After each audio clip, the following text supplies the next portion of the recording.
told my brother that I wanted him to take me outside for once, so things could be like they used to, just for one day. I wanted to meet loads of friends, experience new things. He agreed. He snuck me out of the hospital, and we escaped.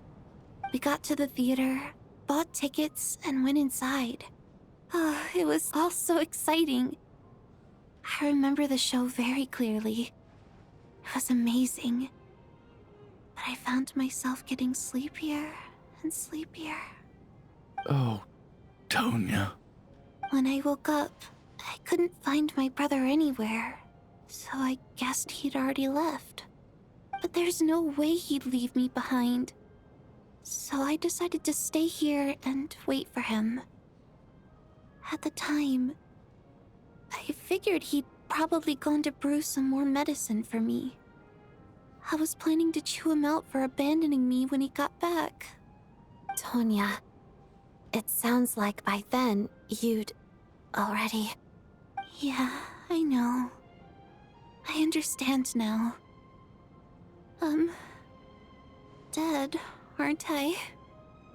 This cough and the feeling weak, it's probably just my body's memory. After all of that, it turns out I can't blame my brother after all. I was the one who abandoned him. I'm sorry, everyone. I realized this much too late. It seems like death skewed my perception. And now I've dragged you all into this mess. Your name probably isn't even Tonya, is it? Didn't that ever strike you as odd over the last few days? Well, when I was little, my brother and I read a storybook, and Tonya is the name of one of the characters. When we escaped from the hospital, our family and the hospital security were looking everywhere for us. So when you first approached me and said my brother had sent you, and called me Tonya, I thought he must have chosen a fake name that only the two of us would know. Because he was afraid of getting caught. Now, it seems like that was just wishful thinking. At least your memory of death isn't painful. That is a small comfort.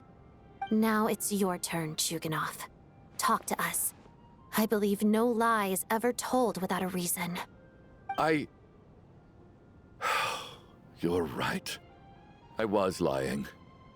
I happened to know that the Harbinger child and his sister Tonya managed to get tickets, so I lied to you and pretended I knew them. And yes, I was lying about my family too. The truth of the matter is, I lost them a long time ago. I just refused to accept reality. And now I've spent the second half of my life living a lie. I'm a joke. My daughter's name was Iskra. And before you ask, yes, Iskra, as in Iskra Manufacturing Plant. She also died from the snow cough. She was just 6 years old. If she were still alive today, she'd be around the same age as little Tonya here. After Iskra passed, my wife couldn't bear to face those memories either. So she chose to start a new life, without me. One day when I came home from work and saw the empty room, I felt like I couldn't breathe. Subconsciously, I started to imagine that they were still there. I soon discovered that this was the only thing that made me feel any better, so I just embraced the delusion. Nothing more than a pathetic means of escapism, I know. But at least it's not a crime. So explain your false testimony then.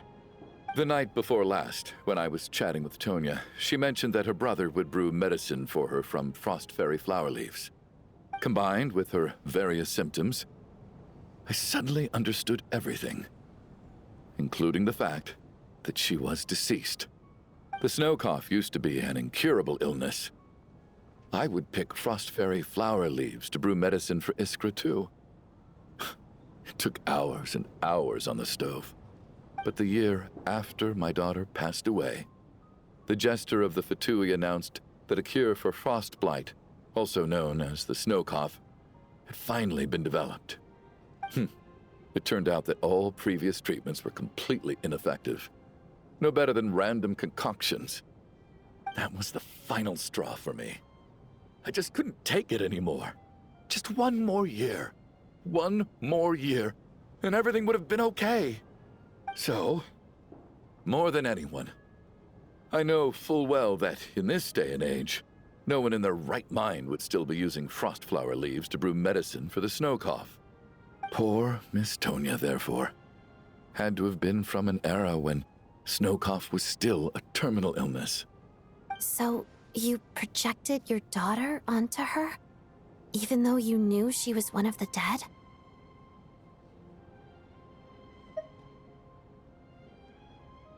That doesn't make any sense. You knew she was already dead. What did you hope to achieve by protecting her? I just don't believe in your crackpot theories, nor do I approve of your actions. How can you just declare a living person dead and throw them out into that snowstorm? Nitia's gone. My good buddy Shram's gone. And now it's Tonya's turn, isn't it? The others I can make my peace with, but little Miss Tonya, here she is, standing right in front of us, alive and breathing, and fighting her own battles. Yet you're quite happy to say she's dead? I just want her to live. Once this snowstorm is over, the very moment it stops, I'm going to march out that door and find someone who can fetch the very best medicine for her snow cough. I'll be damned if I'm gonna let you cast her out into the snowstorm before I have the chance to cure her. Not again. Not this time. Not when the cure is right within our grasp. I'd never be able to forgive myself. Mr. Chuganov, stop. I can't let you do this. Tonya. By the sounds of it, you've known I was dead since the night before last, right?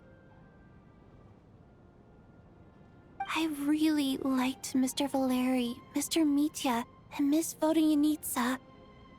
And now they're all dead because of me. I'm not happy about that. The reality is, you've been trying to fight your own demons through me.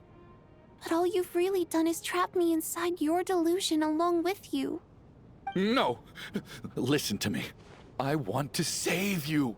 I do! Well, at this point, I'm quite sure that I'm dead. I don't need to be saved. The time I got to spend with all of you is more than enough for me. Despite all the bad things that kept happening, I got to meet so many interesting people and spend so many days and nights by your side. Since the day I escaped that hospital until now, this has been an adventure I never even dared to dream of. I'm very fond of you all. If it were only possible, I'd trade my soul to bring back the ones who died. If it meant things didn't have to end like this. And that's why I'm not fond of you at all, Mr. Chuganov. I'm sorry. It's them that you owe an apology to, sir. Not me. Well then, I suppose this is it. It's time for my adventure to end. I've caused enough trouble. You're leaving already? It's still early. Don't you want to stay a little longer? No thank you. Oh, and by the way, my name is Patashka. It was nice meeting you all. Feels strange that we're only being properly introduced now that it's time to say goodbye. Patashka.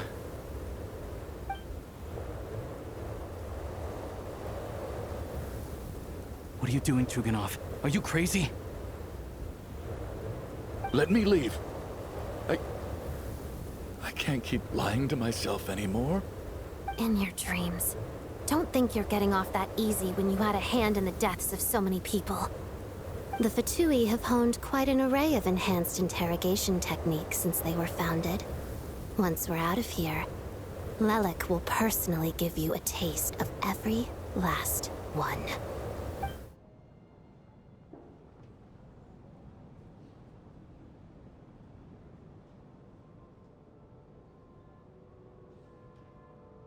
I think we should leave. I doubt this snowstorm is ever going to stop. For all we know, this storm might have destroyed all of Snezhnaya by now. Maybe even the whole world. Wait, we finally solved the mystery of the haunted theater today. Maybe let's at least try to enjoy tonight? Fair enough. I don't particularly feel like dying in Chuganov's company anyway. And yet you won't let me die first. Hey, Chuganov, on a serious note, if we do make it out of here, you should close down that factory of yours. A lot of people are freezing thanks to you. Is this really the time to be discussing my factory? All right, fine. I'll shut it down. Doesn't matter to me anymore. Am I hearing things? Or was that a knock at the door? There it is again. But I don't understand. The snow... Should we open the door? Is this it? Is this nightmare finally over? If the last few days are anything to go by, I probably shouldn't be getting my hopes up. Whatever lies beyond that door at this moment, it could be something even more terrifying than everything we've been through so far.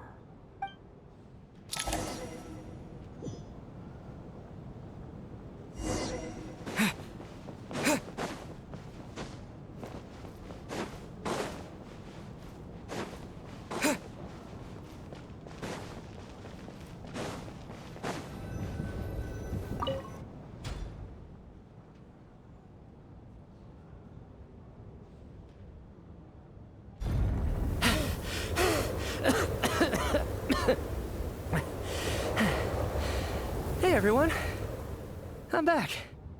How are you doing? Feeling any better? Much better, thanks. Whew, it is so good to have you guys here. I was a little worried that the theater would be empty by the time I got back. Let me see. Tonya and Vodyanitsa are missing, which means... Vodyanitsa died last night. And then you discovered that Tonya was the other dead person. Am I right? Not Tonya. Pitashka. First, tell us how you made it back here. Given the conditions outside, no one should be able to return alive. You're right. The thing that got me back safely was... a song. I heard someone singing. After walking into the snowstorm, my mind grew hazy. I don't know how long I walked through the storm before my mind completely slipped away. Then, suddenly, I heard the sound of singing. The voice instantly brought me back to my senses, and I regained consciousness. So I followed the voice, searching for the source of the singing. I searched and searched, until finally, just a few moments ago, there was the entrance to the theater, right in front of me. I've actually never performed this song in the theater before, because it has more of a ceremonial purpose for our people. It's not meant for the stage. It means something like, "May those we have lost watch over us, and follow this song back home in the night, so that we might be reunited once more." That must have been Vodyanitsa's Requiem. Who knew it actually worked? That song is meant to guide the souls of the dead. Mitya, that must mean that you... Huh. No kidding. Seemed like I guessed right then. This is what I've been so desperate to tell you about. When I first stepped out of the theater, I was still quite lucid. My memory of it is still pretty intact. I remember the outside world being completely different than what I'd expected.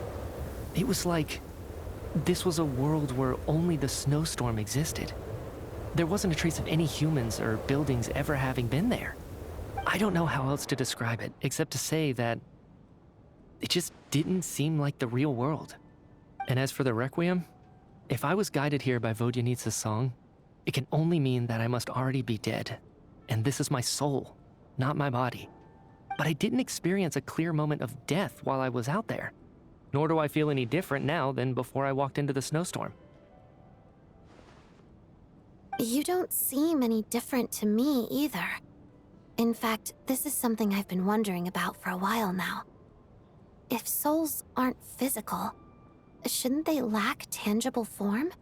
Both Shram and Patashka were clearly deceased, and yet their souls didn't look or feel like ghosts at all. They were visible, tangible, no different than you or me. This raises a truly terrible thought. Is that really what Mitya is suggesting?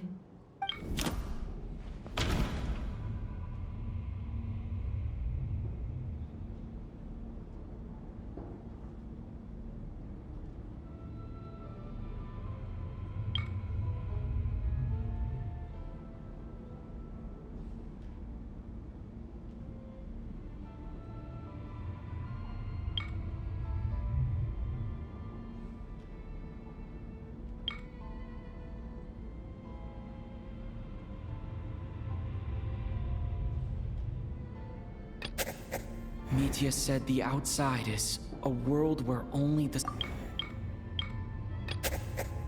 Requiem calls to the soul.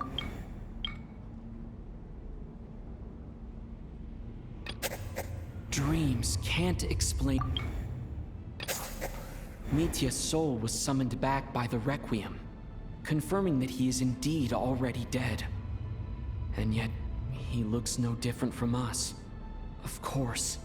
If even the long deceased like Mr. Shram can blend in with us undetected, then maybe we've all been dead from the very start.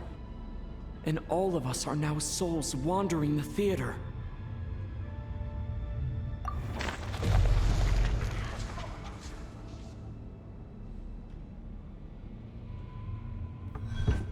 Yes.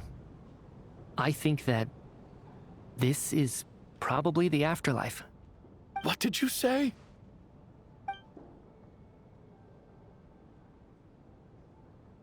You heard me. We died in the theater. All of us did. But due to an obstruction in the theater's ley lines, our souls are trapped here, while an endless, infinite snowstorm rages outside. It's ironic, really. All that time, we were working so hard to figure out who the deceased among us were, when the truth was, we were all deceased. The only difference being some of us died more recently than others. Do you remember that note, "Death is near"? Seems like we misunderstood what it meant after all. Death was nearer than we wanted to think all along. The note simply meant that all of us were already dead. So all our attempts to survive, our search for the deceased, it was all for nothing? Hard to say. At the very least, we hope 2 lost souls find clarity and go to where they belong. The presence of those 2 is probably what caused our souls to be drawn in by the ley lines. In which case, the deaths we've awoken to over the past few days were just souls returning to the ley lines for good. If what you're saying is true, doesn't that make us the lost souls now? Huh, no wonder. This afternoon, when I was moving Vodyanitsa's body, I noticed that the other bodies in the room hadn't decayed one bit after all these days. That's further proof that those aren't physical bodies at all, but merely our shells here in the afterlife. Am I really dead? This doesn't feel real to me at all. No, that's impossible. This cannot be how it all ends. I still find it hard to believe that all of us are dead.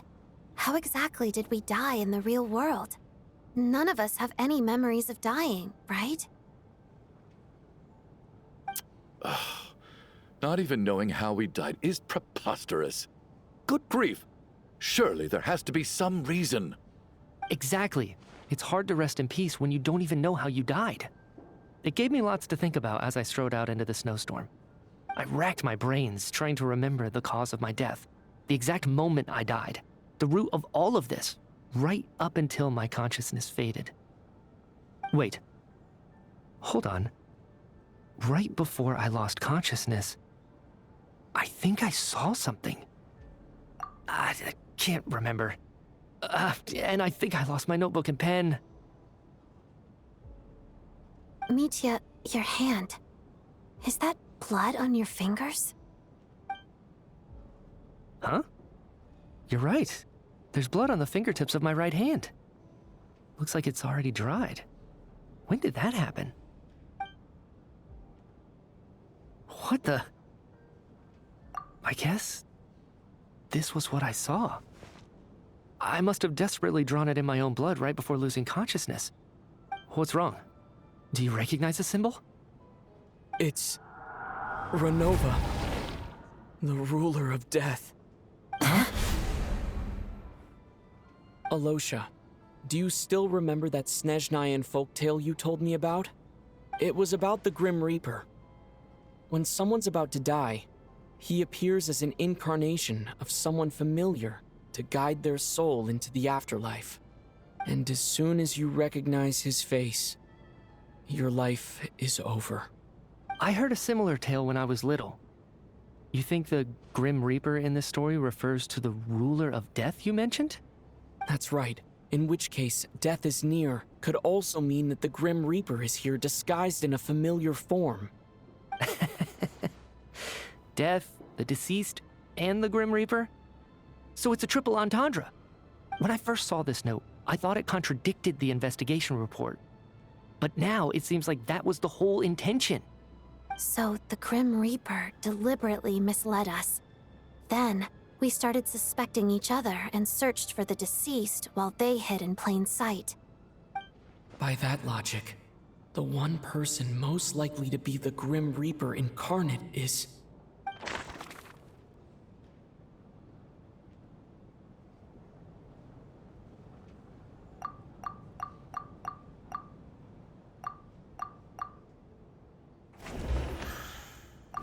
Identifying the Grim Reaper...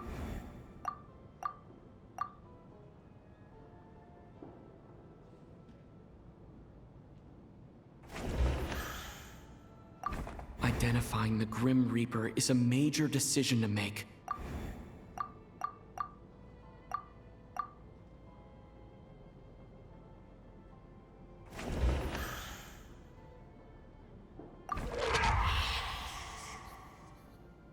No doubt about it.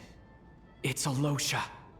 Looking back at how everyone has acted over the past few days, Alosha is most likely the Grim Reaper lurking among us.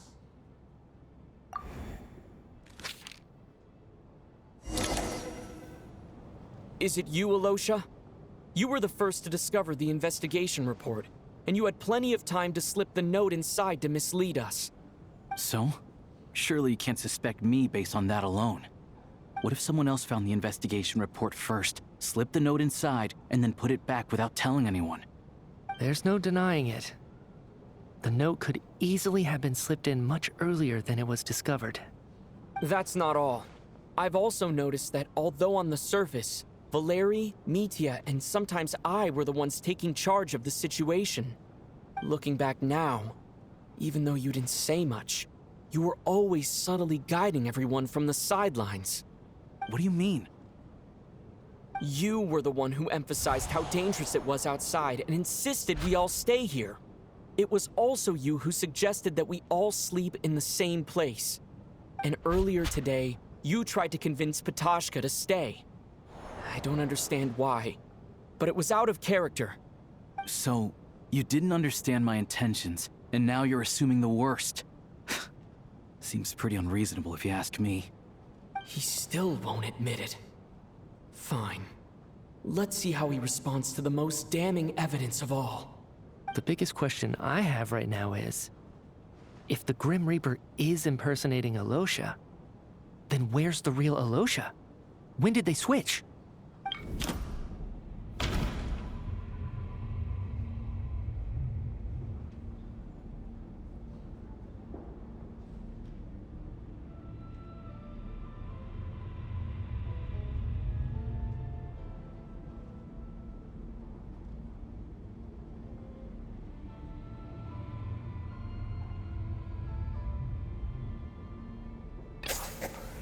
That's right. This was the moment. Right at the start, before any victims had even emerged, Alosha was switched with the Ruler of Death while everyone's guard was still down.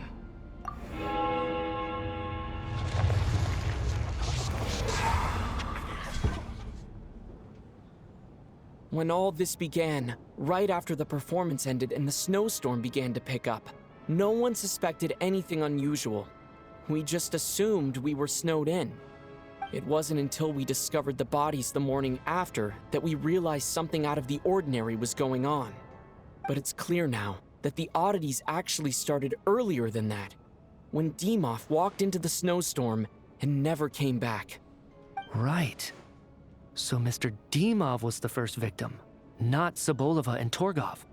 And if we pinpoint that moment as the beginning of this incident, then one thing becomes clear.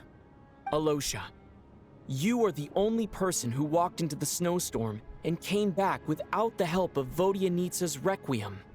More precisely, Alosha never came back at all. The one who came back was the Grim Reaper. Not bad.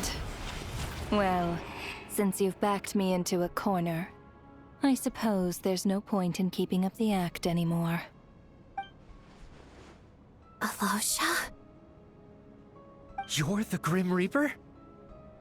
I am no such tired cliché. Mortals should address me as the ruler of death.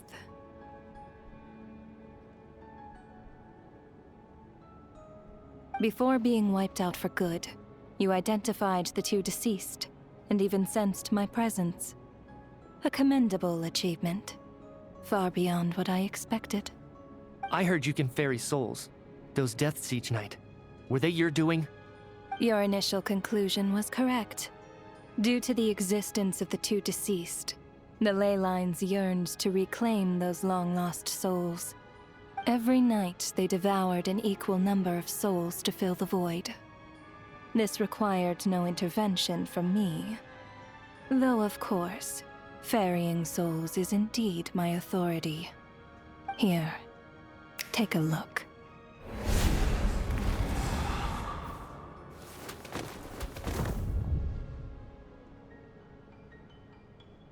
What are you doing? That takes care of today's too. Don't get so worked up. You are already dead, and your souls must return to the ley lines. I know we're already dead. You murdered us, didn't you? Murdered? No. Murder is when mortals usurp my authority. Death is my jurisdiction. If I require someone to die, I need not resort to such laborious methods as murder.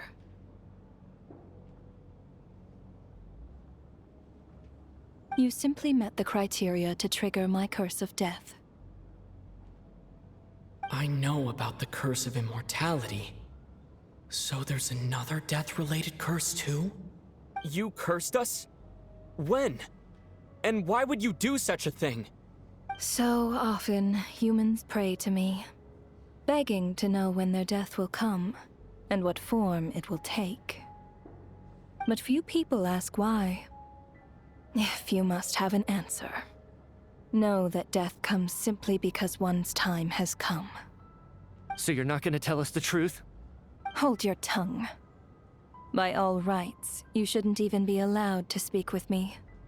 Those angels from the past are to blame for the reckless renovation of the ley lines here. It's made my work on this occasion infuriatingly complicated. Work? So trapping us here, making us watch our friends die, that's just another day at work for you? You clearly have a lot of questions. Fine. As a reward for your remarkable accomplishments over the past few days, I shall answer a few of your inquiries, provided they aren't too unreasonable. After the physical body dies, the soul must return to the ley lines for that person's death to be considered complete. My work encompasses the entire process of death, including, naturally, the guiding of souls into the ley lines, with which you are now so familiar. You must also be rather familiar with Natlan's Night Kingdom, I presume? It was I who supported the creation of the Night Kingdom. It provided a convenient means of guiding the souls of Natlan. Here, too, the ley lines connected to the theater underwent some modifications. The angels hoped to make them capable of accommodating the souls of some special creations. But this actually hindered their ability to accept ordinary souls to some degree. This effect manifested itself after you died from the curse in the theater, leaving you stranded in the afterlife, unable to achieve a complete death. But if souls who die from the curse of death fail to return to the ley lines within a short window of time, they will miss their chance for good. Then, they will remain forever suspended between life and death, no longer subject to the authorities of either. So if you don't resolve this matter soon, and see all our souls return to the ley lines before long, we'll escape your control. Mitya is sharp. This must be what Renova was worried might happen, and the reason she got involved to begin with. But if you have the authority to guide souls, why didn't you just show yourself and get it over with? Why hide among us in the form of Alosha? You seek to understand the mind of a god. Very well. I'll tell you. This is a theater, and I decided I wanted to watch a show about death. That's why I encouraged you to take the events to the stage. I found myself getting quite immersed. I suppose the entertainment you provided makes up for all the trouble you've caused me by being so defiant in the face of death. There.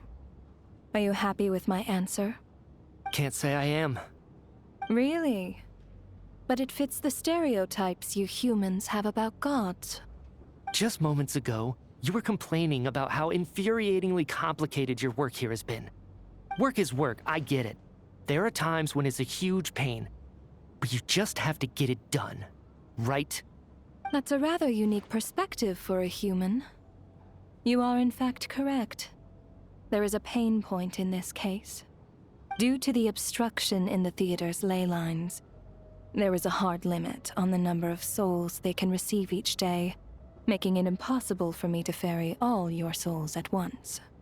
Revealing my identity too soon would inevitably have led to futile resistance, and there was a risk that any souls who chose to run would disappear.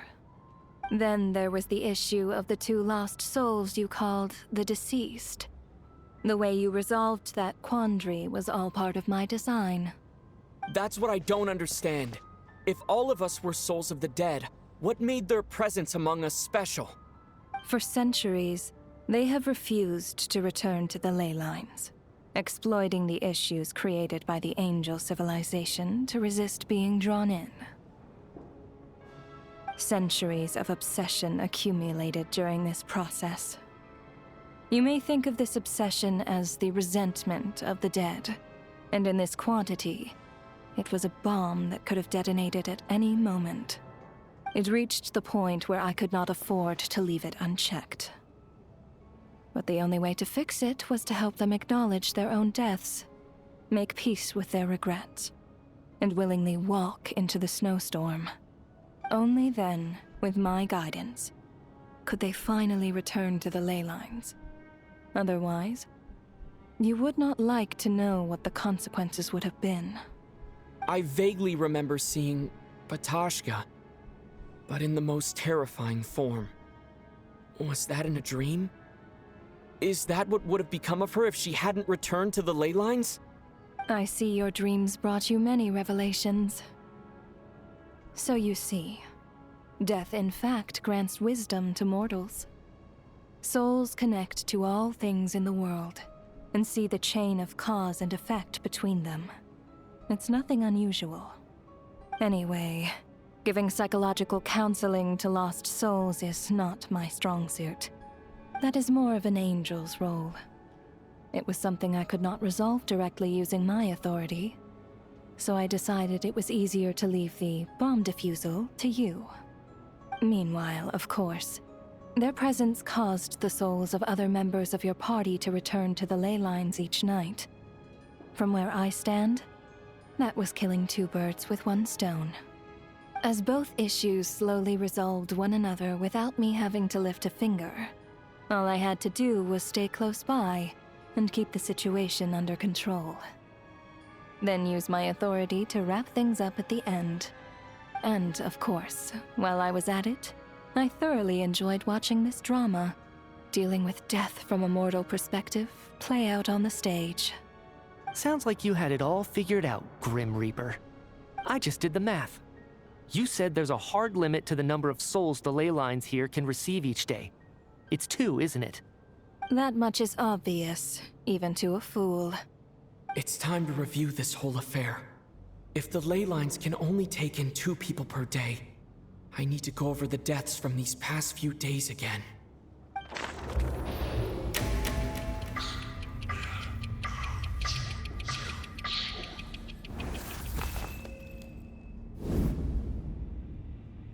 Looking back now, none of us had the faintest idea at the time. From the moment that staff member named Demoff walked into the snowstorm, the incident had already begun.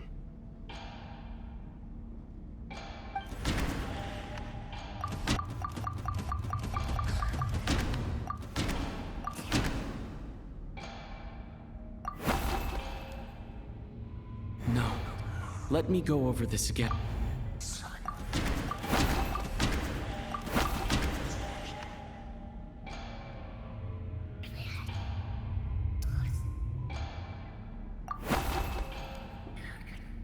No.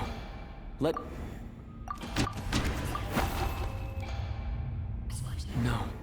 Let me go over...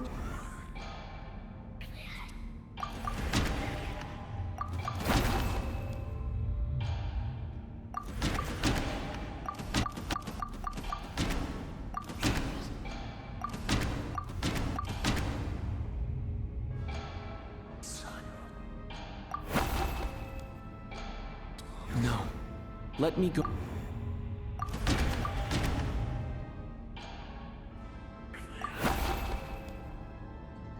No. Let...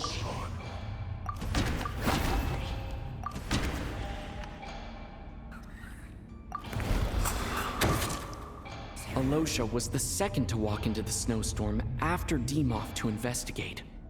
During this process, the ruler of death assumed his identity, making him one of the victims.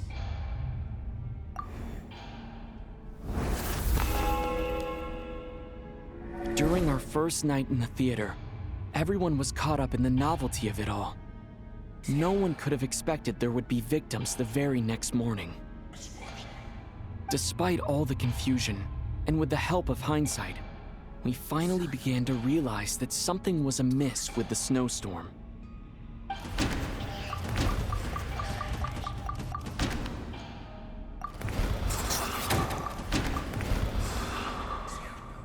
The ley lines devoured Torgov and Sobolova on the first night. At the time, we thought this might be a murder case connected to Lelik.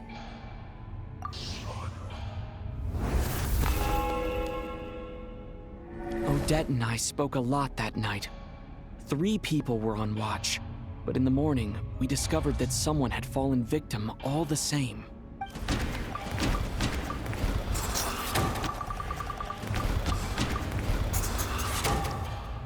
The deaths of Kulish and Rampana caused everyone to stop suspecting Lelik.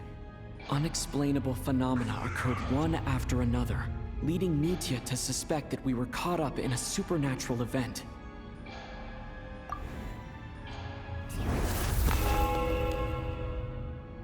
Later, we discovered that there seemed to be an extra person among us, and subsequently discovered the existence of the deceased.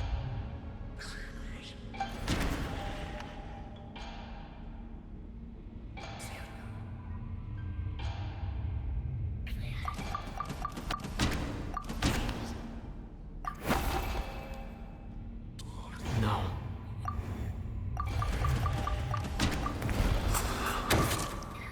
Mr. Schramm realized he was the deceased and walked into the snowstorm to return to the ley lines of his own accord. It turns out there really was a dead person among us.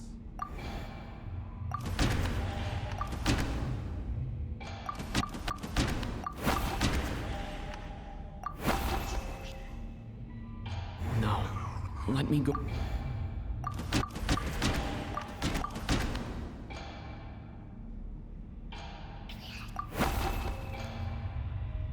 No.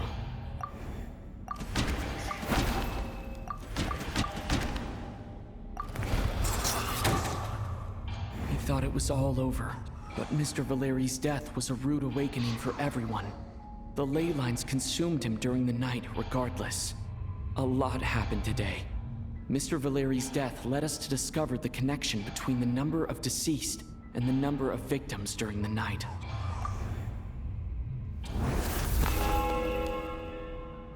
The fact that there was more than one deceased seemed to bring us back to square one. Odette revealed some information she had been keeping to herself.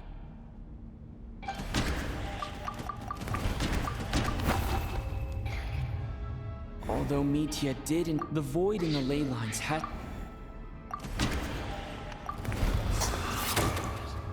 Vodyanitsa was swallowed by the ley lines in her sleep, but the requiem she sang before falling asleep was quite a game changer.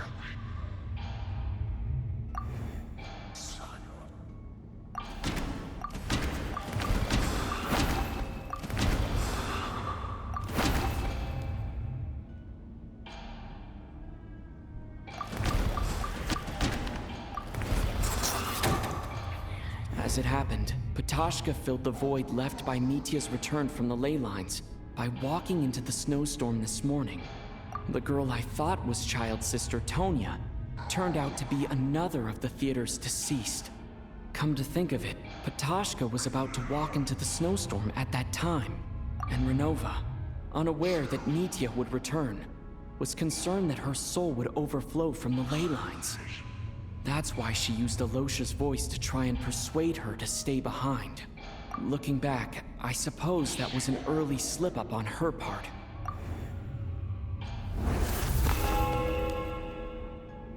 No one could have expected anyone who walked into the snowstorm to return. But just after nightfall, Mitya returned, bringing crucial information with him. Various truths began to surface, including that all of us were already dead, and that the ruler of death was here among us. Then, after revealing her true form, Renova callously claimed 2 souls.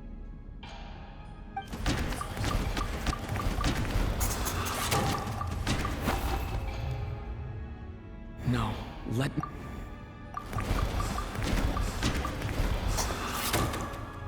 In fact, everyone was already dead by the time we took the photo.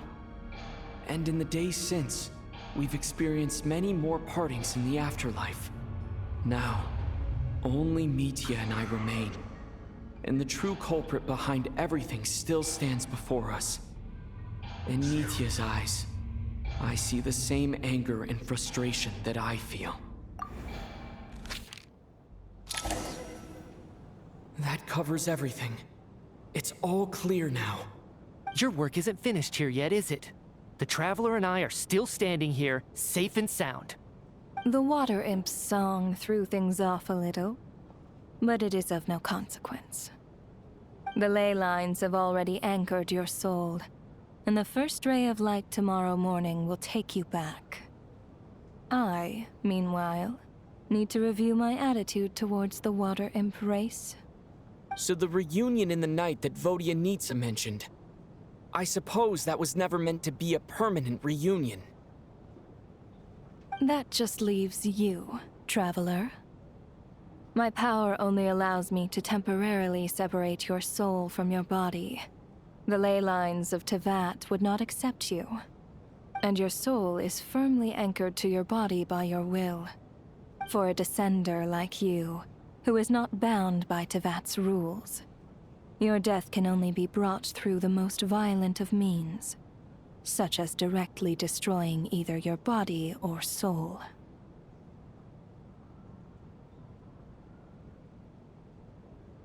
I have no interest in involving myself with Descenders. For now. Although, this may change if Asmodee remains missing, or you insist on interfering with our affairs. One last question then. All our struggles and sacrifices here, they were meaningless from the very beginning, weren't they? Death abides no reason. Besides, what you call sacrifice is merely a concept created by humanity. To me, it is nothing more than a self-indulgent charade in the face of death. Mere mortals fantasizing that their actions could reclaim something from my grasp. A truly laughable idea.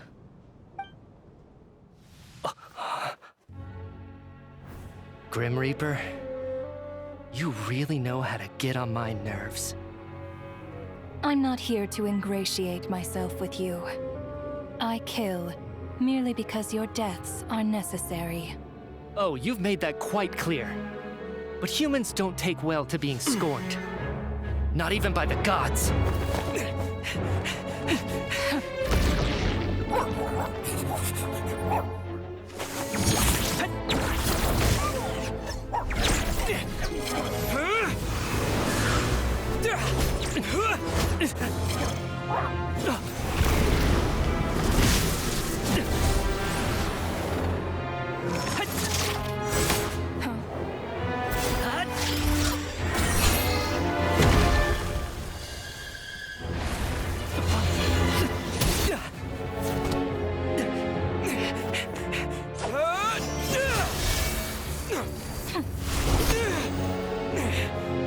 This is futile. You must know that you are powerless against me in my own domain. I suggest that you save your strength. For what? Maybe we can't change anything. But if nothing else, we can at least teach you to have some respect for the dead.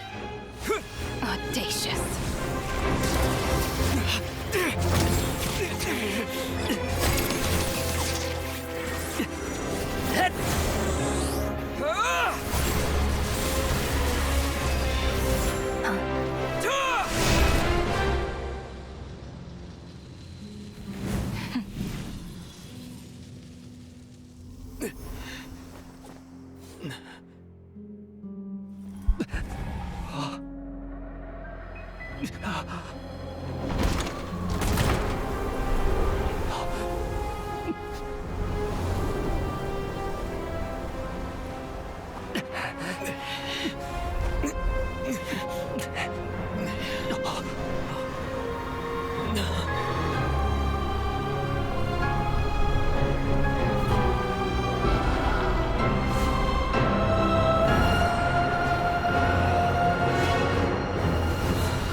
How are you holding up, Odette?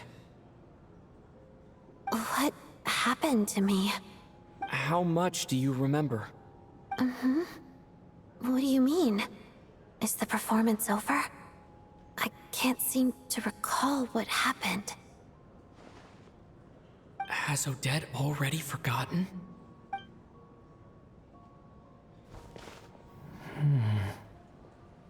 Mitya? Oh, I'm sorry. I guess I spaced out there for a second. Remind me who you are? Don't you remember anything?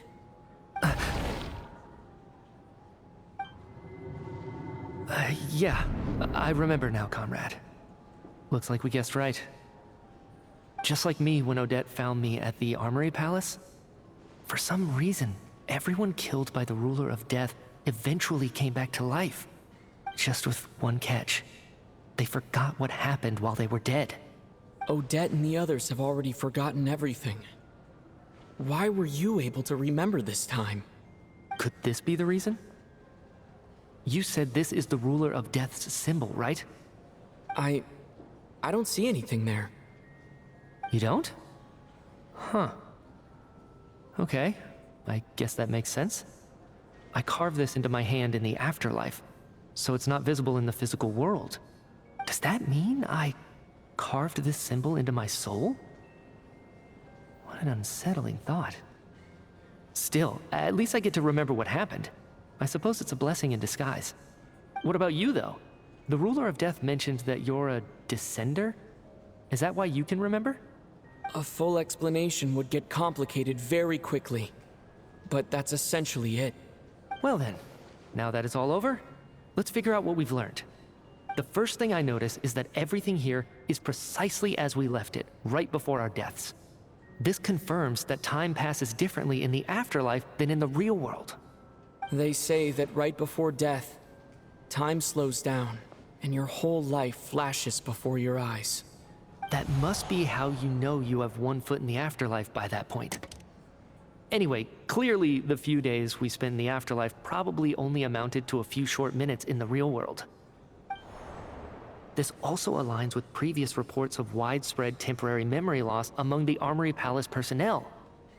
Now it seems likely that those were all brief deaths caused by the Grim Reaper's so-called curse of death. To those unaware of the truth, dying and coming back to life must feel similar to a short bout of catatonia.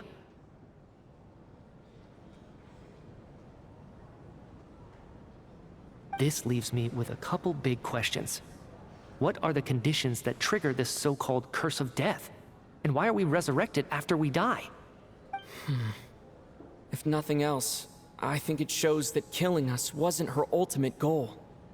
We still don't know her true reasons for subjecting us to death. Right. This time only got complicated because of the situation with the theater's ley lines. That's why she had to approach it differently.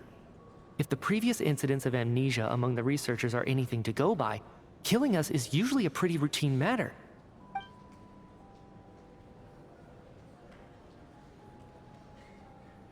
Come to think of it, wasn't I about to note something down before I died? I can't remember what it was, but I think it was something related to my research project.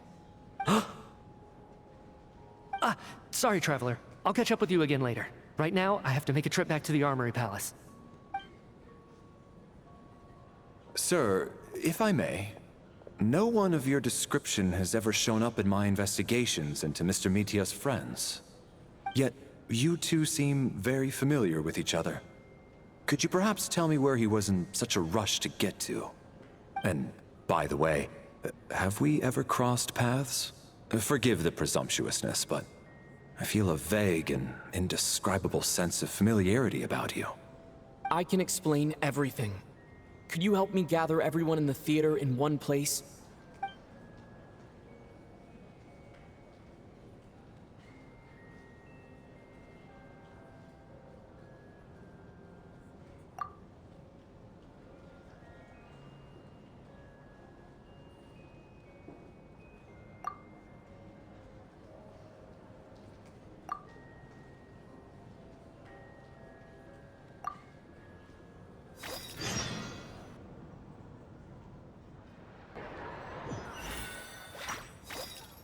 So, Chuganov really is going to shut down the factory.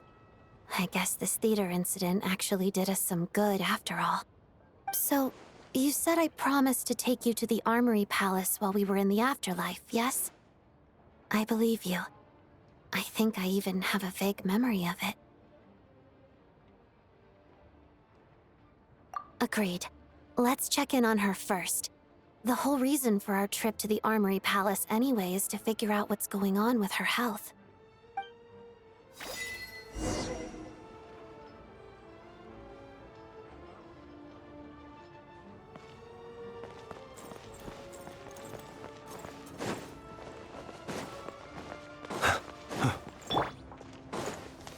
Full throttle!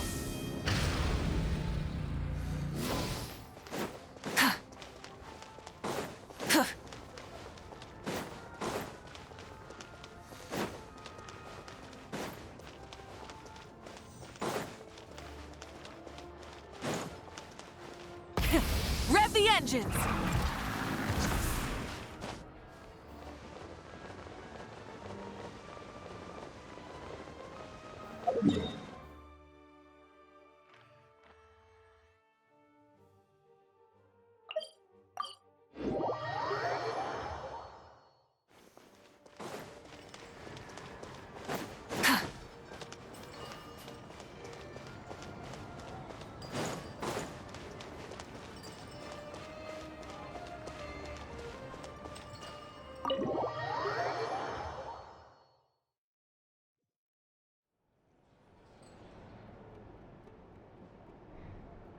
I'm finally back, even though a long time has passed from my perspective. As far as Paimon's concerned, I probably just went out to watch a very short show. I should keep my emotions in check when I see Paimon again, or it'll seem weird. Wait. The atmosphere here feels off. Shh. Stay quiet. Let's go inside and take a look. Have we still not been able to notify Child yet? We need new orders. What if that person comes back again? I'm so sorry. Under the circumstances, there was really nothing we could do. Tell me, what happened to Paimon? It was the Jester. He came here in person and escorted Miss Paimon away. He's the director of the Fatui. His authority supersedes all others and cannot be questioned. There was nothing we could do. How long ago did he leave? And what was Paimon's status? It was about an hour ago. Miss Paimon was fast asleep at the time. The Jester simply walked off with her as if it was only natural. I assure you, he absolutely did not use any force. Do you know where they went? The Armory Palace, most likely. Lord Piero, the Jester, has been overseeing the experiments there lately, keeping a close eye on their progress. Everyone in the Fatui has heard about it by now. I'm surprised he came in person. Whatever his reason for taking Paimon, he'll most likely return to the Armory Palace first, which is exactly where we were headed anyway. Then lead the way, Odette. Okay, let's go.